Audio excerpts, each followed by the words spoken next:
우리 제1교회는 숲속에 있어요, 교회가. 그리고 보이질 않아요. 길도 들어오는 길이 보통 꼬불꼬불 들어오는 길이 아니고. 그래서 다른 교회의 한 3배 정도 전도에 관심을 갖지 않으면 이 교회가 부흥될 수가 없어요. 그러니까 여러분들이 이 지역사회, 그러니까 우이동, 쌍문동, 그리고 방학동, 수유동, 여기 책임지고 선지자 역할을 하셔야 됩니다. 그래야 이 교회가 정말 본질적인 교회 사명을 감당할 수 있고 교회가 계속 성장해 나갈 수가 있어요.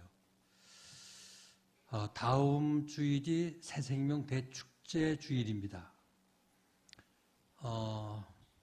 해마다 이 대축제를 앞에 놓고 우리가 내가 누구를 복음을 전해서 생명을 구원할 수 있을까? 기도하고 찾아가고 또 모시고 나와야 됩니다. 그래서 이번에 꼭 추수 계절을 맞이해서 생명을 추수하는 이런 우리제일교회 여러분들 되시길 바랍니다. 그런 의미에서 오늘 빌립 집사의 전도라는 제목으로 오늘 본문을 가지고 생각해 보겠습니다.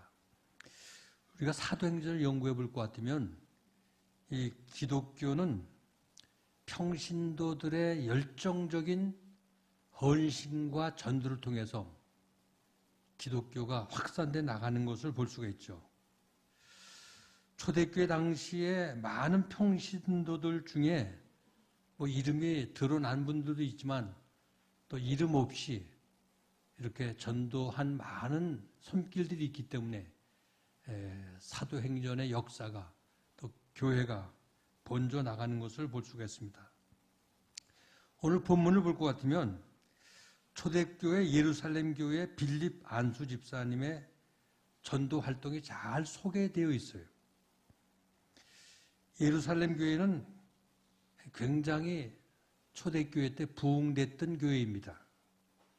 수적으로도 3,000여 명씩 모이는 이 엄청난 큰 교회로 부흥이 됐던 가장 큰 이유 중에 하나가 이 빌립 집사 같은 분이, 스데반 집사 같은 분이 열정으로 전도를 했기 때문에 이렇게 내적으로 창립 멤버들이 믿음과 신앙에 바로 서 있고요. 또 이렇게 창립 멤버 구성이 잘 돼 있으면 외적으로 그 교회는 튼튼하게 뻗어 나갈 수가 있어요. 예루살렘 교회가 바로 그런 교회예요.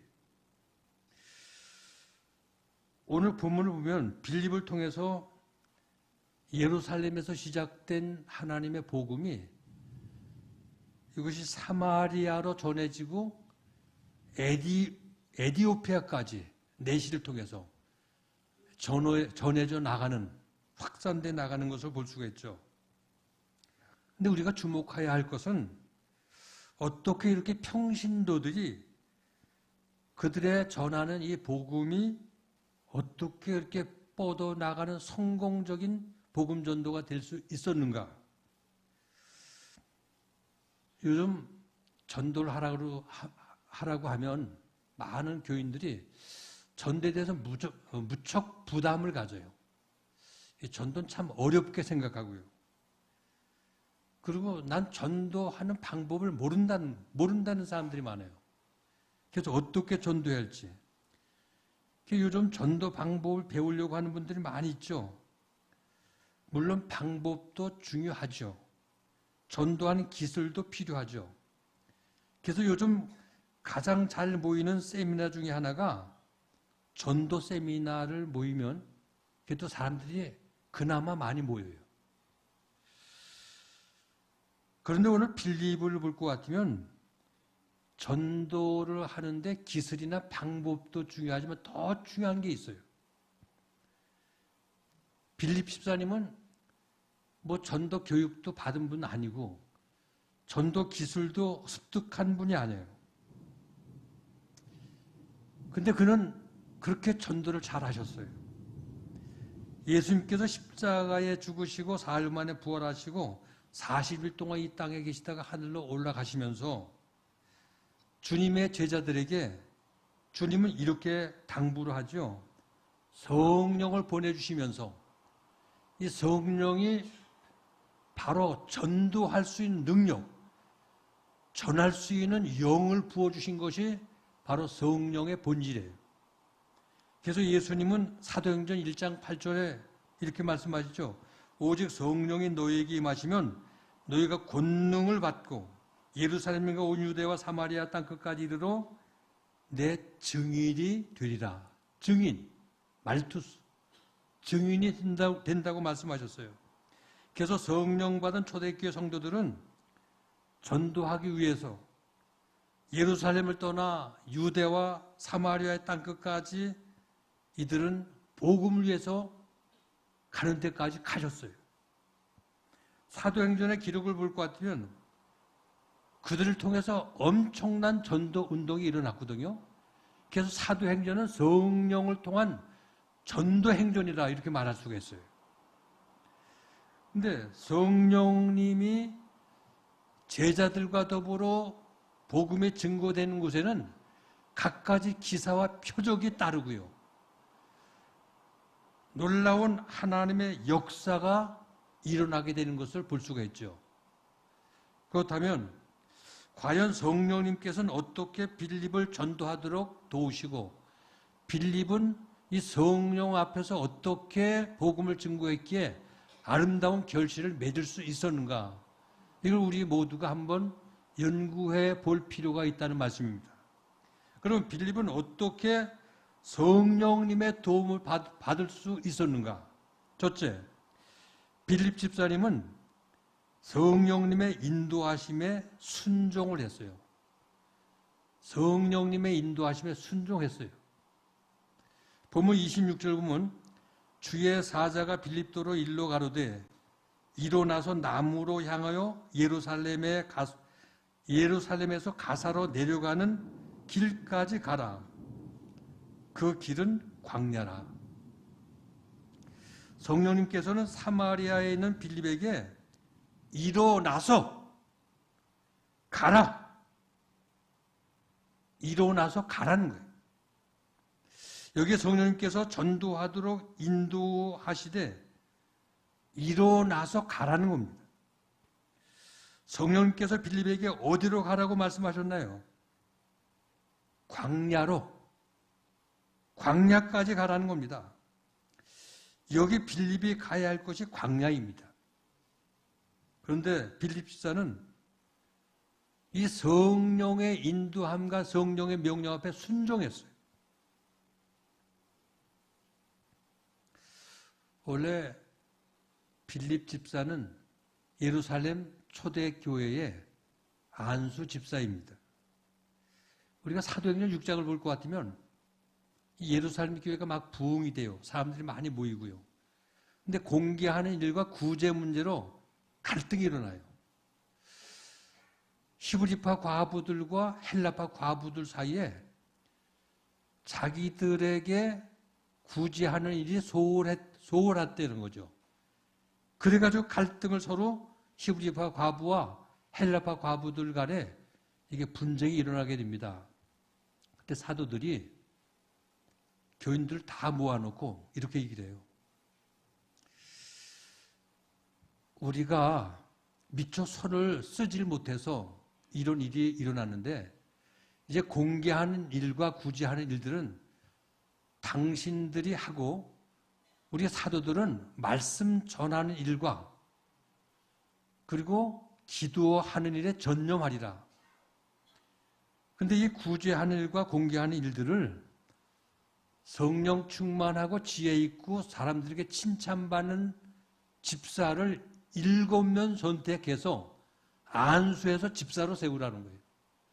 근데 이 일에 교인들이 전부 환영을 하고 좋아하는 거예요. 그래서 빌립 집사가 그때 뽑힌 안수 집사예요. 그렇게 7 안수 집사를 세우고 초대교회가 내적으로 이렇게 일꾼들이 세워지니까 여호와의 말씀에 흥왕하며 교회가 왕성하게 부흥 운동이 일어나게 된 거예요. 그런데 이런 부흥 속에서 외부로부터 핍박이 닥치는 거예요. 교회가 한참 부흥되고 정말 힘있게 교회가 성장되는데 외부로부터 핍박이 일어나서 안수 집사였던 스데반 집사님이 유대인들에게 복음을 증거하다가 결국은 돌에 맞아가지고 순교를 당해요. 이 일로 인해서 초대 예루살렘 교회에 큰 핍박이 일어나게 되니까 오늘 본문의 빌립 집사님도 이 핍박을 피해서 예루살렘을 떠나게 돼요. 그런데 하나님은 이 핍박을 통해서 예루살렘 교회에 많은 성도들이 흩어져서 떠나는 그들로 하여금 복음이 확산되고 복음이 더 전 지역으로 증거될 수 있도록 이런 기회로 만들어 주시는 거예요. 우리가 알아야 할 것은 교회의 사명은 복음 증거거든요. 가장 우선순위에서 제일 중요한 일이 하나님의 복음을 증거하고 생명을 구원하는 이 일이 등한시 돼서는 안 돼요. 근데 이 땅에 오셨던 우리 예수님께서도 이 땅에서 가장 먼저 하셨던 일이 잃은 자를 찾기 위해서 생명을 구원하기 위해서 이 땅에 주님이 오셨고 이 일을 하늘로 승천해 올라가시면서도 우리에게 마지막 부탁한 유언의 말씀이 생명 복음을 전하라는 거예요. 근데 종종 교회가 내적인 일에 너무 신경을 쓰고 일을 집중하다 보면 이 복음의 본질인 전도하는 일을 소홀히 여길 수가 있어요. 근데 복음을 전하는 본질적인 이 일을 소홀히 여기게 되면 이 문제가 생기게 돼요. 교회가 물론 구제도 해야 되고요. 또 지역사회에 봉사도 해야 되고요. 근데 그러한 여러 가지 교제하고 봉사하고 여러 가지 이런 일로 인해서 하나님의 복음 전도하는 일이 등한시 돼서는 안 된다는 거예요. 왜냐하면 하나님이 복음 전하는 일의 우선순위가 교회에 가장 앞서 선행되어야 되기 때문에. 근데 초대 예루살렘 교회는 많은 사람들이 모이면서 교회 내적으로 자꾸 구제와 공개한 이런 문제가 교회의 갈등을 일으키고 선교하는 일에 집중하지 못하고 전도하는 일에 집중하지 못하게 되니까 초대교회, 예루살렘 교회에 문제가 터지면서 그러면서 하나님이 흩어놓으셔요. 그러니까 흩어지면서 복음을 증거하게 되죠. 우리가 반드시 명심할 것은 교회가 외적으로 전도하지 않으면 내적으로 교회가 많은 문제를 일으킬 가능성이 많다는 거예요. 그리고 문제가 일어난다는 거죠. 근데 다행스러운 것은 초대 예루살렘 교회 평신도였던 이 빌립 집사님은 이런 가운데도 환난 중에서도 피하면서도 가는 데마다 복음을 전하는 거예요. 성령님이 그 안에 임재하시면서 성령님의 음성에 귀를 기울이고 복음을 전했다는 사실이에요. 그래서 27절 본문 보면 일어나 가서 보니 이 전도의 명령에 즉각적 순종을 했다는 겁니다. 근데 요즘 현대 교인들은 전도를 어렵게 생각해요. 또 힘들게 생각하고. 왜 어렵고 힘들게 생각합니까?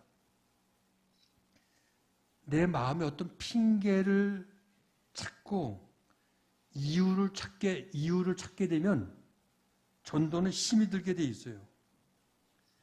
특히 우리는 이 환경에 대한 상황에 핑계를 댈 수 있죠.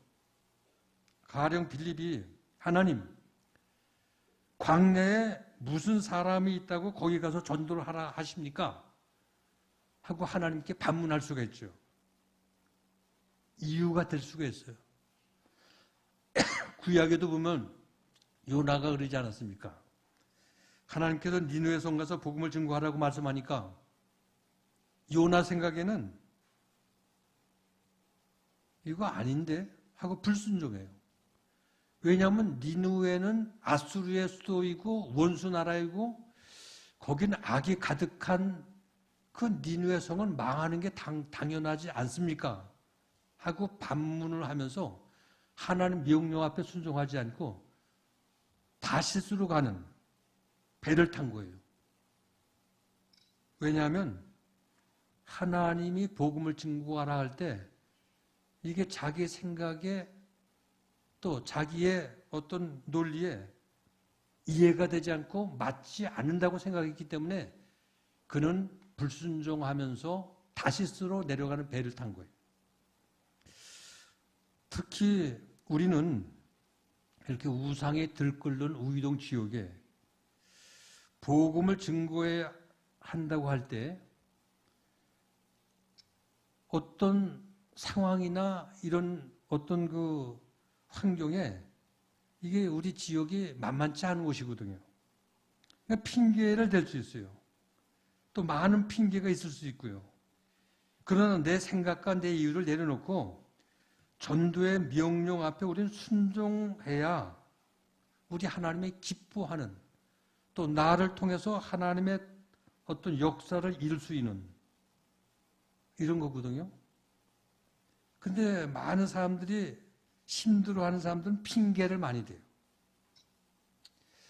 1980년도 후반에 우리 제주에 그러니까 한 30년 전이죠. 전도 특공대를 조직을 했어요. 전도 특공대를 조직을 해가지고 뭐 직장 생활하고 하는 사람들이 많으니까 이제 밤에 교육을 하는 거예요.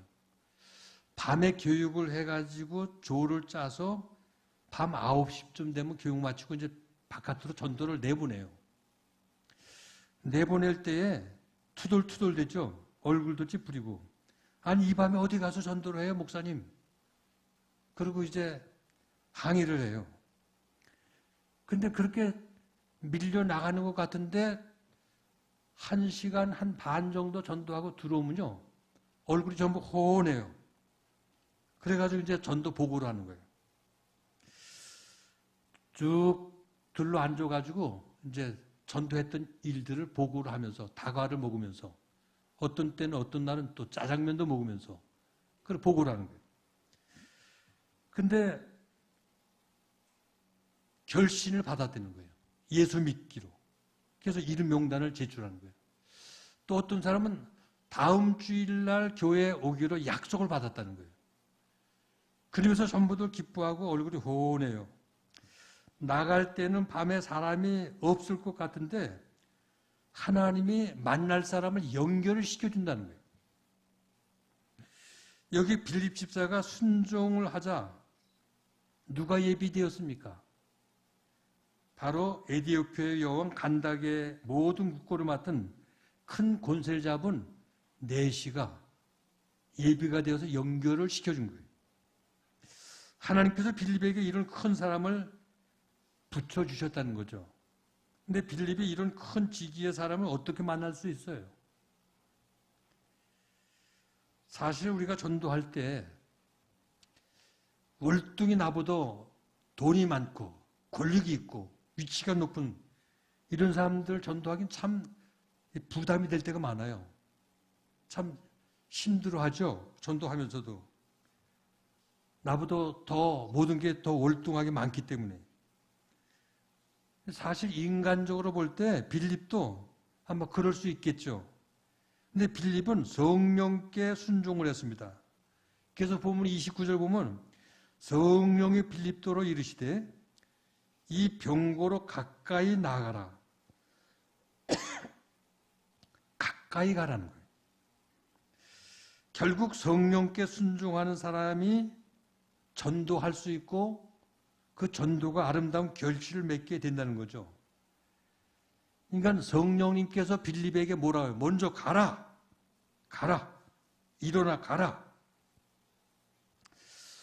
오늘 새생명 대축제를 앞에 놓고 우리는 성령님의 소리에 귀를 기울이고 우리의 마음에 어떤 그 예민한 성령님께서 내게 어떤 말씀하시는가 여기에 신경을 써야 돼요.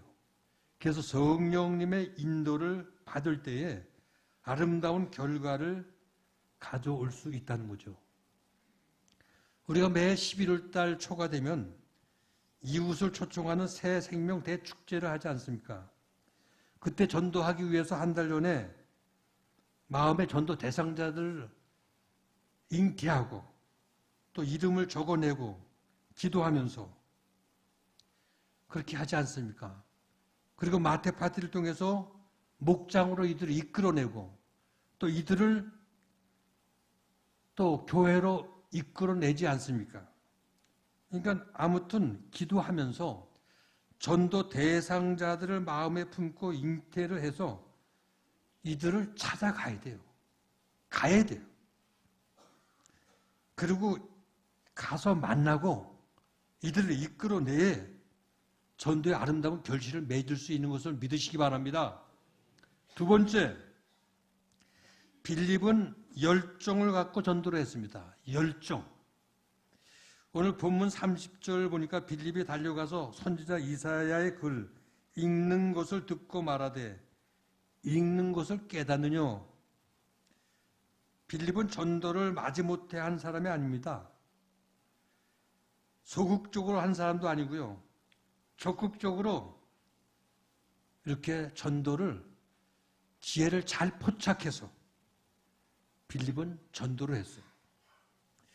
내시에게 빌립은 달려갔습니다.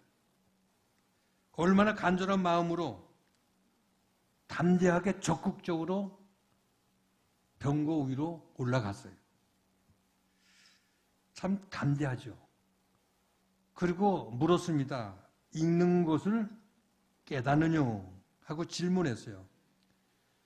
여러분, 우리 하나님은 열정이 있는 사람을 도구로 쓰셔요.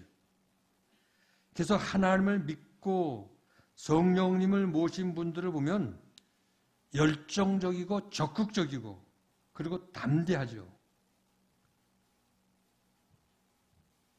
담대하고 열정이 없으면 전도할 수가 없어요.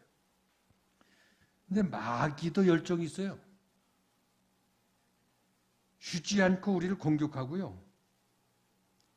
그래서 이 전도는 어떤 면에서 한마디로 영적 전쟁, 영적 싸움이에요.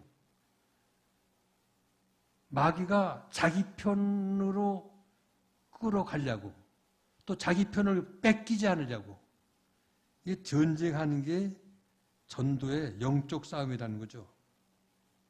여러분들 이따 그러면 여호와의 증인들, 이단들 길거리에서 열심히 전도하는 모습 보지 않았습니까?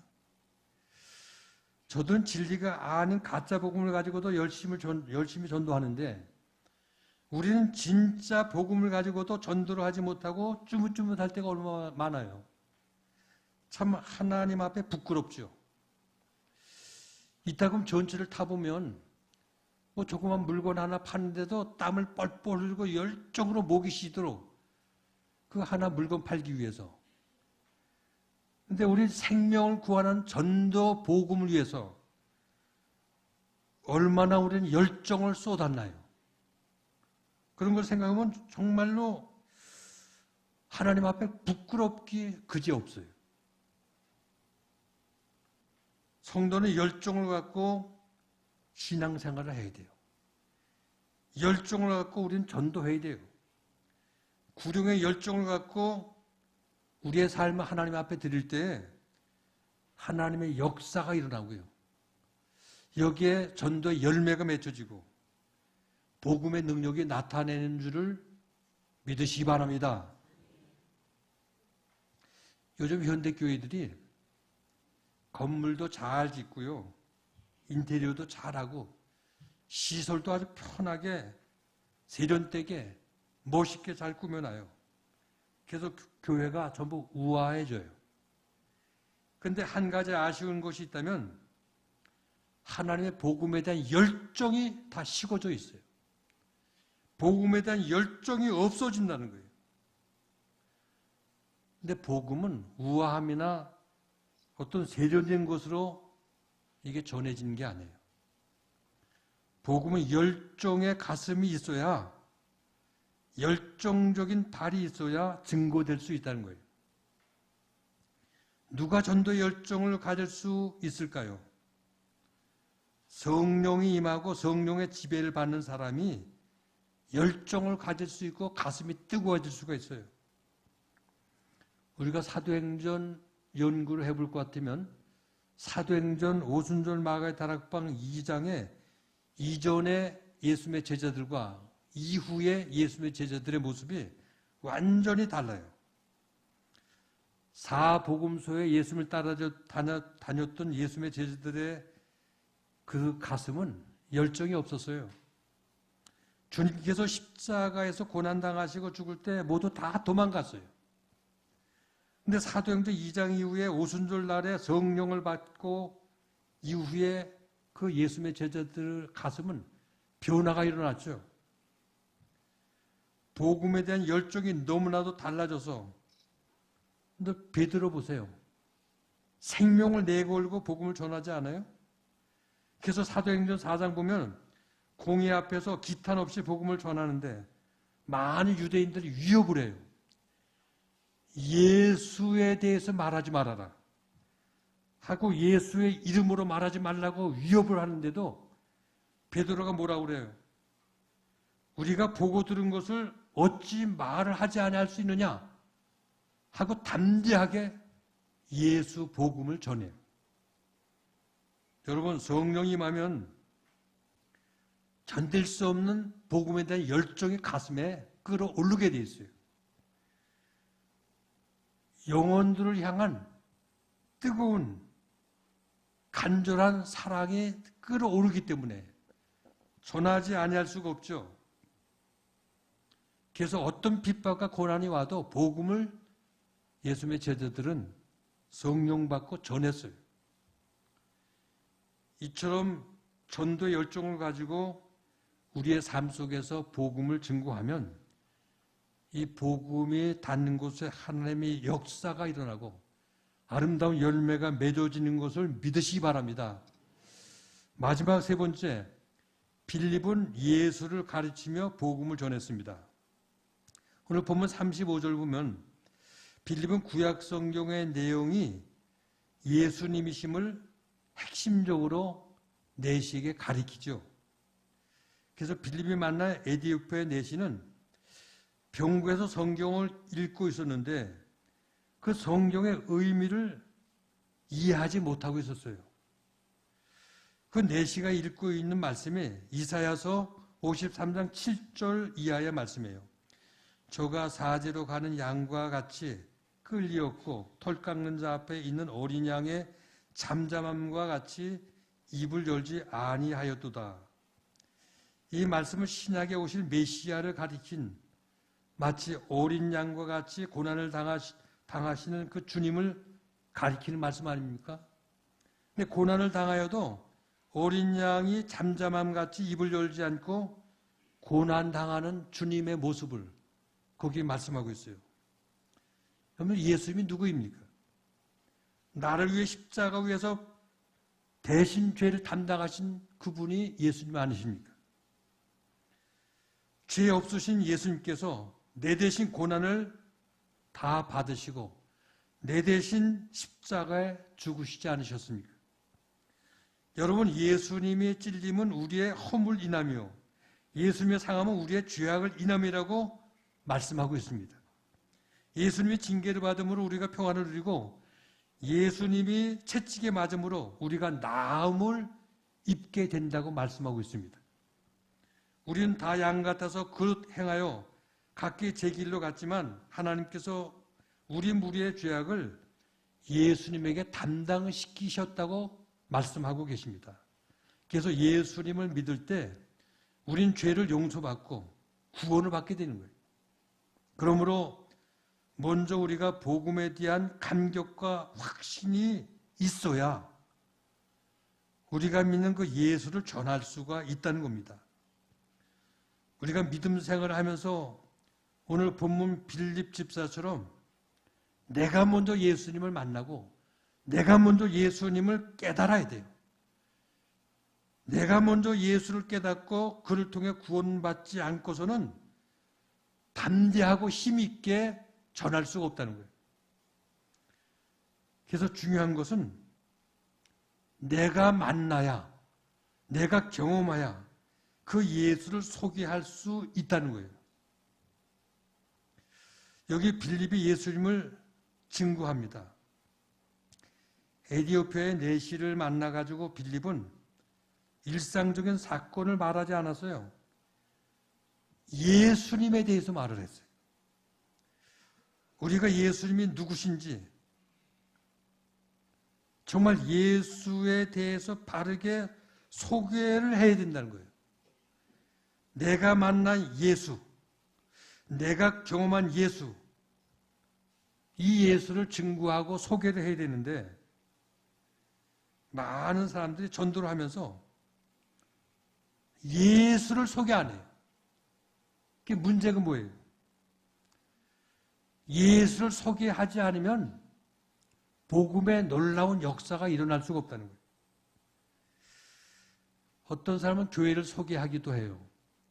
어떤 사람은 목사님을 자랑하기도 하고요.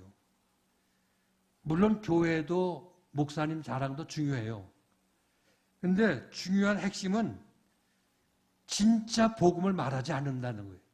이게 바로 문제예요.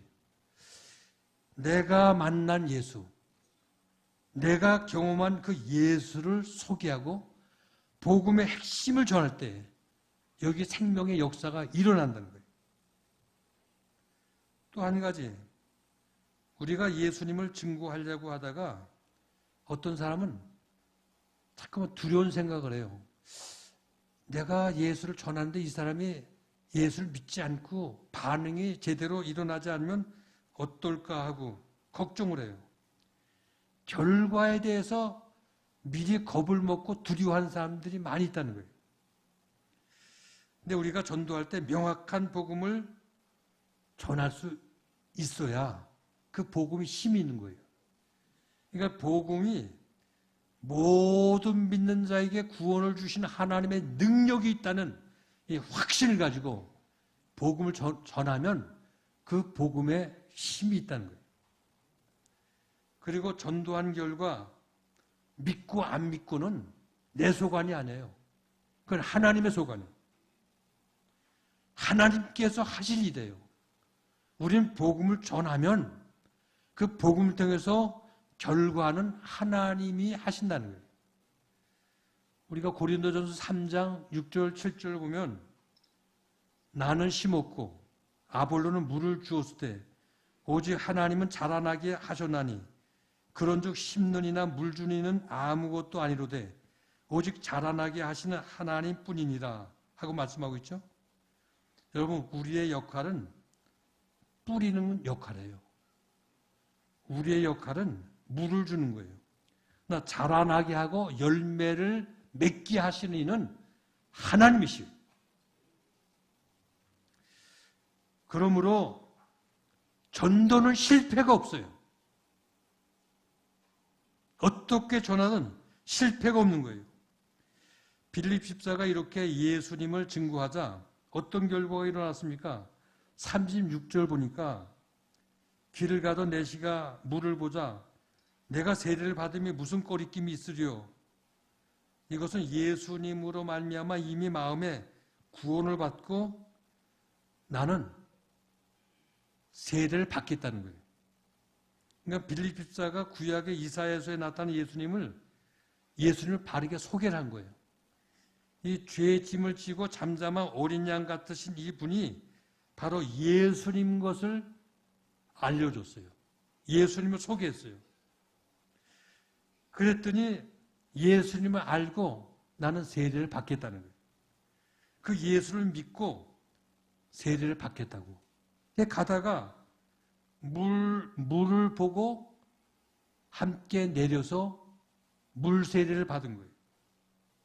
여러분, 나를 통해서 한 사람이 예수님을 만나고 성령을 닿는 놀라운 역사가 여러분들 입을 통해서 이런 축복이 있기를 바랍니다.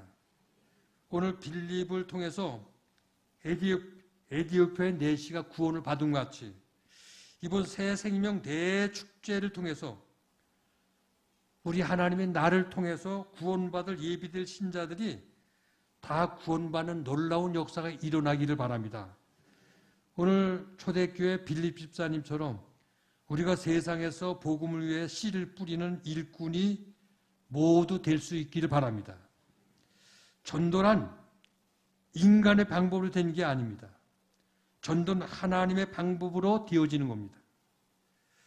사랑하는 의대교회 성도 여러분, 오늘 내가 지금 여기에서 또 한 사람 빌립이 될 수 있기를 바랍니다.